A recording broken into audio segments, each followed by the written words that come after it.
కలిగే ఉపయోగాలు ఏమిటి అని అనుకుంటూ ఉంటారు. బైబిల్ చదవడం వల్ల బైబిల్ మనల్ని బ్రతికిస్తుంది, నడిపిస్తుంది, హెచ్చరిస్తుంది, దీవిస్తుంది, కాపాడుతుంది, కనికరిస్తుంది, ప్రభు చెంతకు నడిపిస్తుంది, విశ్వాసాభివృద్ధిని కలిగిస్తుంది, జ్ఞానాన్ని ఇస్తుంది, తెలివిని ఇస్తుంది, శాంతి సమాధానం నెమ్మది ఇస్తుంది, బుద్ధి చెప్తుంది, ఖండిస్తుంది, వాగ్దానాలను ఇస్తుంది. దేవుని చిత్తాన్ని మనం తెలుసుకునేలా బైబిల్ మాత్రమే చేయగలదు.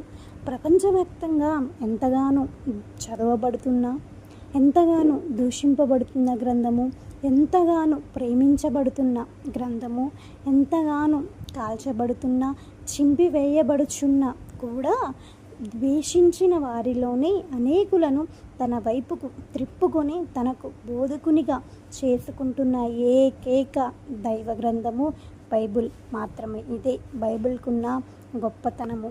బైబిల్ గొప్పతనం తెలిసింది కదా.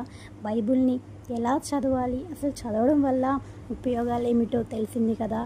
మీరు ఇప్పటి వరకు బైబిల్ని ఎన్నిసార్లు చదివారు? మీకు బైబిల్లో నచ్చిన అధ్యాయం ఏమిటి? దేవుడు మీకు ఇచ్చిన వాగ్దానాలు ఏమిటి? కామెంట్ సెక్షన్లో కామెంట్ చేయండి. ఇలాంటి మరెన్నో వీడియోస్ కోసం నా ఛానల్ని సబ్స్క్రైబ్ చేసుకోండి. మీకు తెలియని విషయాలు ఎన్నో మీకు తెలియజేయడానికి నేను ఈ ఛానల్ని స్టార్ట్ చేశాను. Thank you so much for watching this short. మీ జీవితాన్ని భక్తిలో జీవించేలా చేసుకోండి. Thank you.